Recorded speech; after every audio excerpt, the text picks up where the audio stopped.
कुछ तो ऐसे भी हैं कि रमजान शरीफ जैसे पाक महीने में भी गुनाहों से बाज नहीं आते। पहले की कौमों को नहीं देखते कि कैसे तबाह हो गई, बर्बाद हो गई, अल्लाह ताला ने उन्हें हलाक कर दिया। आज जरा हम भी अपने गिरेबान में झांक कर देखें कि हम कितनी अल्लाह ताला की नाफरमानी करते हैं। अल्लाह फरमाता है जो हमारी नाफरमानी करता है, जो हमसे बगावत करता है, हम उसे तबाह और बर्बाद कर देते हैं। हज़रत ईसा की कौम को, हज़रत मूसा अलैहिस्सलाम की कौम को, हज़रत हूद अलैहिस्सलाम की कौम को, हज़रत लूत अलैहिस्सलाम की कौम को अल्लाह ने कैसे तबाह और बर्बाद कर दिया, कैसे उन पर अजाब नाजिल हुए। आज हम पर अजाब इसलिए नाजिल नहीं होते क्योंकि हमारे साथ हुजूर सल्लल्लाहु ताला अलैहि वसल्लम की दुआएं हैं। अल्लाह ने फिरौन को तबाह किया, नमरूद को तबाह किया। अल्लाह ने नमरूद को लंगड़े मच्छर से मरवाया, फिरौन को दरिया में डुबो दिया। हम इनसे इबरत हासिल नहीं करते क्या? क्या हमें दुनिया में ही रहना है? क्या हमें मरना नहीं है? हमें आखिरत की कोई फिक्र नहीं है। हम अपने कामों में लगे हुए हैं, अपने काम कर रहे हैं, लेकिन हमें आखिरत की फिक्र नहीं है। फिरौन कैसे तबाह हुआ, नमरूद कैसे तबाह हुआ, हमें इनसे इबरत नहीं मिलती। और ये फिरौन ये बादशाह नहीं बना था, ये एक आम इंसान था और ये तरबूजों का काम करता था, तरबूज बेचा करता था। तो एक दिन ये बादशाह के महल की तरफ तरबूज ले जा रहा था, तो बादशाह के जो सिपाही थे तो उन्होंने इसके तरबूज ले लिए और पैसे भी नहीं दिए, खा लिए। तो इसने कहा भाई पैसे दो।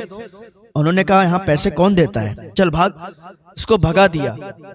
दूसरे दिन ले गया तो फिर उन्होंने, सिपाहियों ने इसके तरबूज ले लिए और पैसे नहीं दिए।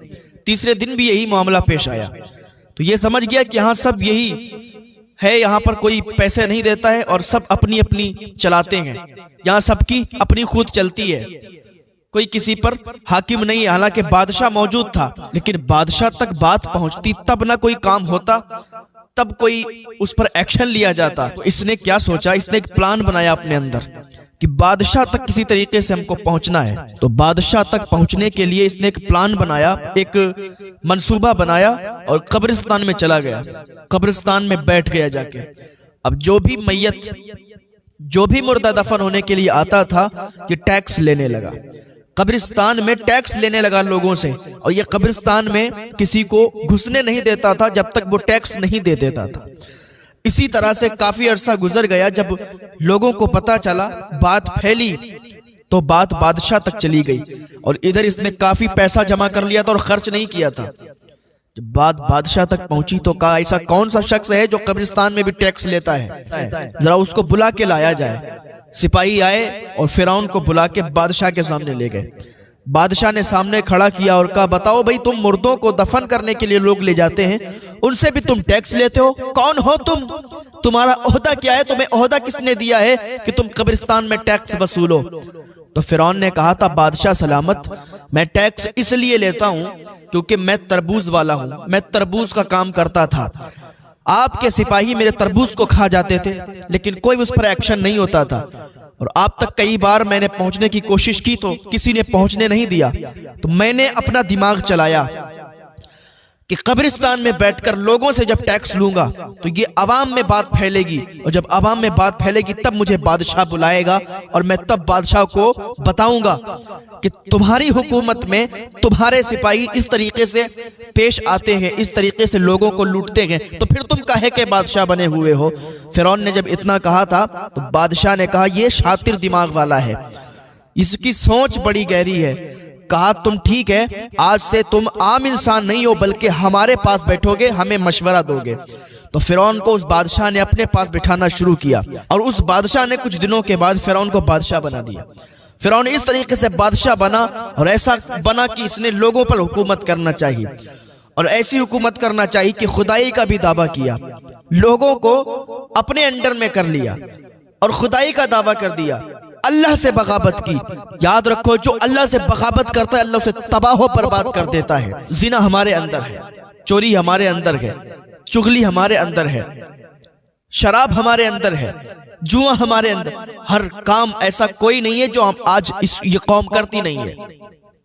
फिर कहती है कि हमारे घर में बरकतें नहीं होती, फिर कहती है कि हमारे घर में रहमतों बरकतों का नुज़ूल नहीं होता, फिर कहते हैं कि हम परेशान हैं, ये तकलीफ है, वो तकलीफ है, काश तुम अल्लाह के हो तो सही। अल्लाह खुद फरमाता है मेरे बंदे आ तो सही मेरी बारगाह में, तू मुझसे मांग तो सही, मैं अता करने वाला हूं, मैं देने वाला हूं। कौन है जो अल्लाह की बारगाह में आए? अल्लाह ताला 70 माओं से ज्यादा अपने बंदे से प्यार करता है, ऐसे ही छोड़ देगा? अब जरा ये बताएं, जहां अल्लाह रहीम है, करीम है, गफूरुर रहीम है, वहीं अल्लाह ताला क़हार और जब्बार भी है। जब उसकी पकड़ आती है, इन्ना बतशा रब्बिका लशदीद, जब उसकी पकड़ आती है तो कोई उसकी पकड़ से छूट नहीं सकता और कोई उसकी पकड़ से छुटा नहीं सकता। ये तो हम फख्र करें, तो हम शुक्र अदा करें अल्लाह का कि उसने हुजूर की उम्मत में हमें पैदा किया। न हुए हम पहले की उम्मतों में, आज हम भी तबाह बर्बाद हो चुके होते, और न होती इस पर हुजूर की दुआ तो आज ये उम्मत भी तबाह बर्बाद हो चुकी होती। न जाने कब की ये उम्मत खत्म हो चुकी होती, आ गया होता दाइमी अजाब, मर गए होते सब। हम लोग गुनाह पे गुनाह करते जा रहे हैं, अल्लाह हमें माफ करता जा रहा है। अल्लाह की बारगाह में दुआ करें, दुआ क्या करें कि अल्लाह ताला हमें गुनाहों से बचने की तौफीक अता फरमा दे। कुछ तो ऐसे भी हैं कि रमजान शरीफ जैसे पाक महीने में भी गुनाहों से बाज नहीं आते। कुछ तो ऐसे भी हैं कि रमजान शरीफ जैसे पाक महीने में भी इबादत नहीं करते हैं, नमाजें नहीं पढ़ते हैं, अल्लाह की इबादत में नहीं लगते, फिर वही अपनी चोरी चुगली गीबत गुनाह पे गुनाह करते रहते हैं। कुछ तो ऐसे भी हैं कि रमजान शरीफ जैसे पाक महीने में जिना करते हैं, अल्लाह ताला उनकी कोई दुआ कबूल नहीं करता। जो रमजान शरीफ के पाक महीने में ऐसे बड़े बड़े जुर्म, ऐसे बड़े बड़े गुनाह करता है, अल्लाह ताला उनकी दुआ कबूल नहीं फरमाता। जब वो तौबा कर ले, सच्ची तौबा अल्लाह की बारगाह में, अल्लाह ताला तो फरमाता है मेरे बंदे तू तौबा कर तो सही, तू एक तौबा करेगा और सच्ची तौबा करेगा, तुझे ऐसे ही माफ फरमा दूंगा जैसे तूने कभी गुनाह नहीं किए। आओ तो सही यार अल्लाह की बारगाह में। रमजान शरीफ आने वाला है, रमजान शरीफ में रोजे रखो, नेक अमल करो, इबादत करो अल्लाह ताला की, और शुक्र करो अल्लाह ताला का कि अल्लाह ने हमें रमजान शरीफ का एक महीना और नसीब फरमा दिया। वरना हमें कब पता है कि हमारी मौत कब आ जाए? कोई टाइम नहीं है भाई, मौत कब आ जाए। हम बोल रहे हैं, हमारी जबान हिल रही है, हमें सांस आ रही है, हमें यकीन नहीं है, हमें पता नहीं है कि मौत का फरिश्ता कब आ जाए और कब ये रूह कब्ज हो जाए और कब हम इस दुनिया से चले जाएं। क्योंकि अल्लाह ने हमें दूसरे कामों के लिए नहीं भेजा, अल्लाह ने हमें और कामों के लिए नहीं भेजा, अपनी इबादत करने के लिए भेजा। लोग कहते हैं कि अगर नमाज नहीं पढ़ेंगे तो फिर कैसे चलाएंगे घर, अगर नमाज नहीं पढ़ेंगे तो फिर कैसे भरेंगे पेट, अगर नमाज नहीं पढ़ेंगे तो कैसे करेंगे काम। छोड़ दो वो काम जो अल्लाह की इबादत को दूर करता है, छोड़ना पड़ेगा। छोड़ दो वो काम जो अल्लाह की इबादत से दूर करता है, छोड़ दो उस मालिक को जो अल्लाह की इबादत के करीब तुम्हें जाने नहीं देता, छोड़ दो उस काम को जिसमें तुम नमाज नहीं पढ़ सकते। अल्लाह तुम्हें कभी भूखा नहीं सुलाएगा, अल्लाह का ये वादा है, रिज्क देने वाला अल्लाह है। अल्लाह पर भरोसा करो, इंतजाम वही फरमाएगा।